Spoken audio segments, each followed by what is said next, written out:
Yo people, welcome back to the YouTube channel. You already know what time it is. It's time for your not so daily dosage of transfer series news. Now listen, let me talk to you now because main character syndrome strikes again. I was looking forward to uploading London Clubs Carnage, maybe even go for a walk. Do you know what I'm saying? The sun is shining, the trees are blowing in the wind and the birds are chirping. I said, listen, I can move on. This is not a big day, not a big bollocks day for transfer news. But hey, the Marzio, the Italian journalists, have sprinkled on top of the cake this evening, and it's looking wild. Romeo Lukaku once again. It would seem he's been sending private messages to, it's been revealed, he's been sending private messages to former teammates, directors, presidents of Inter Milan since Christmas. And it makes sense. You know, the interview dropped around mid-January when we had that game against Liverpool. We know the interview was done with Sky Italia, you know, prior to it actually coming out, I think a month or maybe a month and a half prior to when it actually came out. So it's all starting to make sense. And obviously the performances afterwards heavily criticised for a lack of work ethic or lack of work rate, few touches, 7 touches, you know, a record in the Premier League. All of these things point towards a player that is unhappy, that wishes to go back, on top of what he said in the interview, which was players like Lautaro Martinez, wait for me, you know, So it all is coming together now. And then of course we reported on here, we spoke about it, you know, he's going back to, you know, lawyers now. He's obviously sacking agents. He's trying to get situations resolved. Maybe he's blaming his former agent for making the decision with him to leave Inter Milan in the first place. Now his lawyers over there have been trying to get an agreement done with Inter Milan bosses, presidents, directors, have you will. And as we spoke about, and we did the mathematics and the calculations, and it wasn't mathing, the maths was not mathing, and we did say on here that it wasn't going to make much sense for Chelsea, for Inter Milan to pay just over a third of the wages that we pay him, which is 325,000 a week. They would like to pay around about 121,000 we calculated per week on this loan deal. And we just knew that was never going to suit Chelsea. It just didn't make any sense. Now, people were telling me, oh, Lukaku's going to drop his wages. Lukaku is not dropping his wages from 325,000 to 121,000 for Inter Milan to pay all of that and Chelsea to have to pay none. That's just not how it's going to work, unfortunately. So what do we do here now? Well, this is a very complex situation. The one thing I will say is that I've never seen a player in this short space of time who's done so little to warrant flipping out or moving mad, because he's been given everything and done absolutely nothing, really. You know, he scored a couple of goals in the Club World Cup, whoop-de-doo. You know, it's a competition that there's 2 games in. We're expected to win regardless against those oppositions. He hasn't delivered really at all for what we paid for, you know. He's really not. And on top of that, he's brought a very messed up environment to the team. Now, for me personally, this goes beyond anything I've ever seen, in terms of, that's why I've done such a 180. I've never really done a 180 this fast. It's beyond Courtois, it's beyond Morata. This is the worst of the worst, in my opinion, in terms of Chelsea player and then switching up on the club, switching up on those around him and just acting out and looking to just change it up once again. It's so emotional, it's so reactionary, it's so wild, because way back when he was coming back from injury, he wasn't thrown straight back into the team, or Tuchel's tactics weren't completely aligned to what his style of play was. My brother, have some patience. Have some patience. Like, just because the team is not completely playing towards the way that you need to play, because you're not as multifaceted and multi-dimensional as you claimed you was. You're not Benzema, you're not Lewandowski, you're not Suarez, you're not Aguero, you're not Kane. You don't belong in this conversation. You don't belong in this category of striker, because you're not as flexible and as multifaceted and as talented as those players. Hence why you've never been mentioned with them. And then when you complain publicly that you're not mentioned with them, we give you the opportunity to show that you are. And you flop, really, you fail. And like I said, it's worse than Morata, it's worse than Courtois. At least Courtois achieved things at Chelsea. He won 2 titles before he obviously skipped training and wanted to go back, but he did let the hierarchy at Chelsea know at the start of the summer he wishes to go back to Spain with his family. We didn't get the deal done as quickly as he would have hoped, and then he had to act. I don't like him for it, but it's nowhere near as bad as this. We spent big money on you, and within months, you've gone mad. It's making absolutely no sense. This is why, from January, from the moment that came out, I was ready to part ways with this player, and I want him out. As far as I'm concerned, the new ownership have not paid for him. We're debt-free as a club now. We're nowhere near in the same financial situation we were prior, with all that debt that we owed Roman.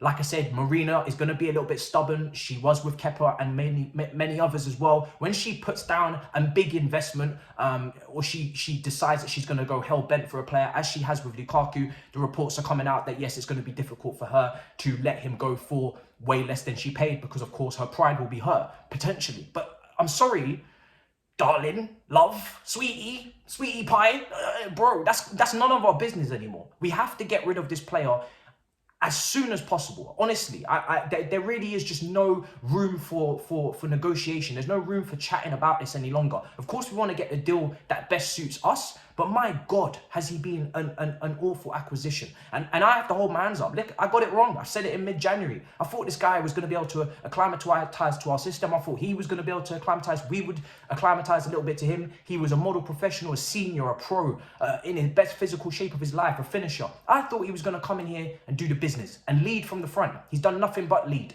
The young players around him have got better professionalism and better attitude than he does at the moment. So I don't know how this is going to work. We're going to need a loan fee. We're going to need an obligation to buy as well, because we don't want this person coming back to us at the same point this time next season at the end of a loan to Inter Milan, and then he comes back to our club like Bakayoko continues to keep coming every season to pre-season training, playing against Dublin trialists. We don't need that. But we do need a solution, and we need one quickly, because the longer this drags on, the more angry, everybody's going to get. He clearly wants to go. His lawyer's trying to make it work. And people are saying that they're saying, oh, we shouldn't give him what he wants. We shouldn't let him go to Inter Milan. And we have to. This is not a time for pride and ego from our side. We have to be the bigger person. Chelsea have to be the bigger person here and accept that they took an L. Don't keep him around in the reserves. I've seen people suggest that we should keep him around and just have him in the reserves to rot on the bench. That is creating a toxic environment for our players, for our new players coming in, for our manager, for our future. No. We're not going to punish ourselves because you're a clown. No. You want to go, you can go. Do you know what I'm saying? We don't keep players here that don't want to be here. This is not Manchester United. Okay, this is Man City. Pep. Torres comes through the door. Hello? You want to go to Barcelona? Goodbye. Do you know what I'm saying? Don't let the door hit you on the way out, big man. I don't want to hear all this nonsense about letting him rot on our bench. That is creating a toxic environment for us next season. And make no mistake, if we don't have a proper team next season from an environmental standpoint, I'm not talking about global warming, you know what I mean? You know what I'm saying? I'm talking about from a talent perspective, but also from a team ethos perspective as well. Then we going down the table, not up. Forget about looking upwards. You be looking behind you, looking at Conte, looking at what he... No. Get this man on his merry way as soon as possible. And this new report that's just dropped again, it's ridiculous. Do you know what I'm saying? But it is what it is. It's not surprising. Here we are.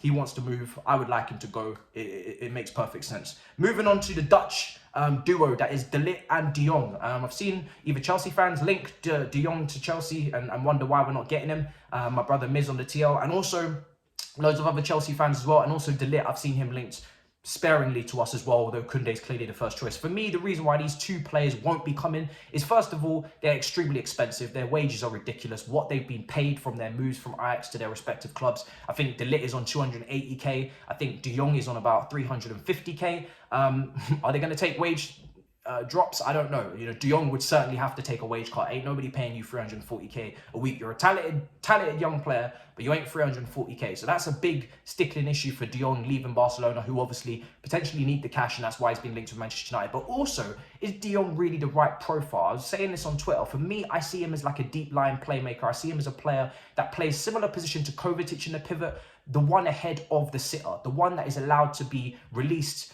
further forward ever so slightly, of course, with still restrictions to help out that DM, that holder, but I see him as that Fabregas next to that Matic. I don't see him as the actual sitter, similar to Billy Gilmour, a player that is good at dribbling, good at progressing the ball, good at taking up the ball off the back line and having loads of possession. But out of possession, I don't think De Jong is a defensive midfielder. I don't think he's an anchor. I don't think he's a sitter. I don't think he's got the positional awareness to be that guy for us. Now, of course, you can put square pegs in round holes, and we can absolutely go over De Jong, Kovacic pivot or something like that in the future. And against low blocks at home, where maybe we have a load of possession, I'm sure it will look okay. But if we're talking about on the balance of an entire season, we're going to get found out, in my opinion, without having that actual profile that we need in that DM spot to compete with Jorginho.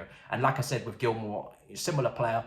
In possession, I have no problem with them sitting at the base, picking up the ball off the centre-backs. They're very good at that, very press-resistant, very good on the ball. But off the ball, as a holding midfielder, there are certain things that you have to get done. This is why a move to Manchester City for De Jong would make so much sense. They already have that placeholder in Rodri. You put De Jong next to that, that's where you're going to see him flourish. I think you get the best out of a player like that when you do give him the allowance next to somebody who does the job that he maybe doesn't want to do as much. Give him the ball, funnel the ball through him, and then he's got plenty of freedom to do what he does best. So that's how I see it with De Jong, and that's why I don't see De Jong coming to us. I think we've got more than enough players that sit next to the DM. We just don't actually have the DM outside of Jorginho. We don't have the sitter.